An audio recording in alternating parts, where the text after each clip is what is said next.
Thank you. Thank you very much. Thank you. Ladies and gentlemen, please give a warm welcome to entrepreneur, empowerment coach, and author, Judith Joy, everybody.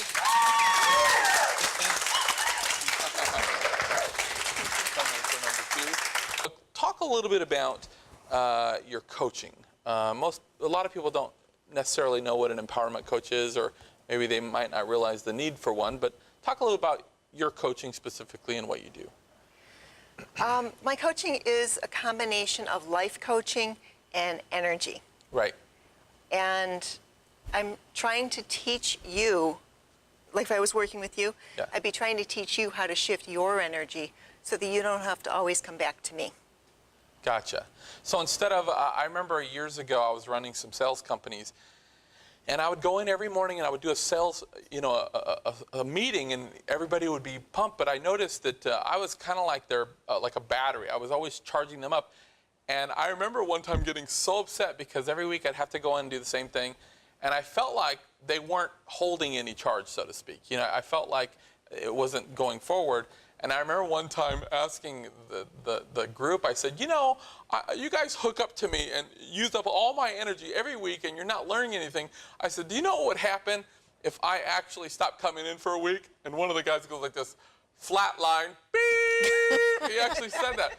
But, you know, when we're working with people, we want them to empower themselves to where they don't have to come to you so much and rely on your energy so much. Right. And, I'm from Southern California, so when you talk about energy and other things like kinesiology and other types of alternative medicine, I believe it. I've seen some things that it's phenomenal, but I'm sure you've experienced, you get into certain parts of the South or the Midwest and you start talking about energy and people think it's like voodoo. So explain just an overview of the way it works, because I know that coming in as an empowerment coach, you didn't always start as an empowerment coach. You started off on kind of a bumpy road and you had some health problems yourself. So talk a little bit about that. I started with headaches. And I went to the Mayo. First off, I got married, which was the headache. Right. But my then husband noticed that I was getting headaches every day. Yeah. So we went to the Mayo Headache Clinic and they said, you have headaches, take Excedrin.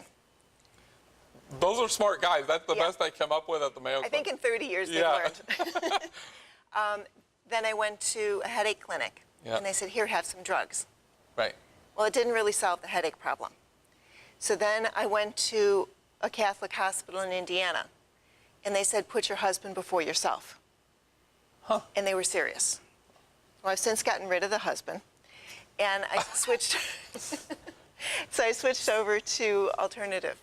Yeah. And I do chiropractic and acupuncture and energy and all the supplementation and things like that.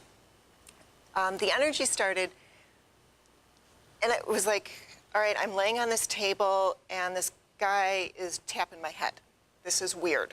Yeah, this is really weird. It does seem strange at first.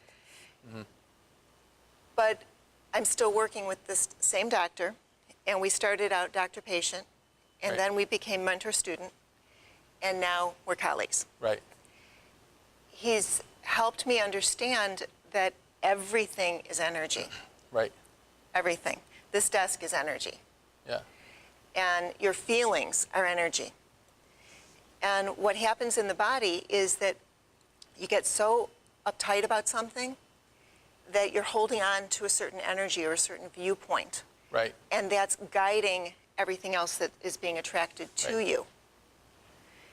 And what I do is help you balance and neutralize so that what you want comes towards you, your hopes, your desires, your dreams, your wishes, they're all coming towards you. Right. Instead of you pushing them away.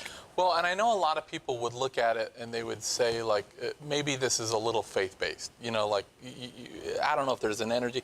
But to be honest, there's some real hard science behind this. In fact, I'm sure you've seen the doctor. There's a doctor in Japan where he puts 3 jars of water and he'll write a word on one of them that says, like, hate and then joy and whatever. And he'll focus that energy on those, and the hate one, after a little bit amount of time, it'll turn into this really black, ugly looking crystal where there's no water in it, and then the one that's love or joy will be blue and real pretty. But I mean, there's a real, there's some real hard science that backs up what you're saying. It's not so much faith-based. And so now, are the headaches kind of tapered for you? And oh yeah, much better.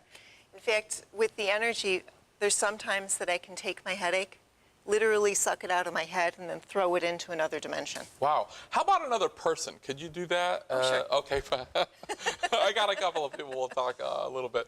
And I have to say that I've always read that everything kind of has a certain frequency. So if you eat certain good foods, they have a higher frequency. Walking on the beach has a very high frequency, smelling a rose. But if you eat bad things or you're around negativity or other things, it has a low frequency, and that really affects your mood and other things. Is that?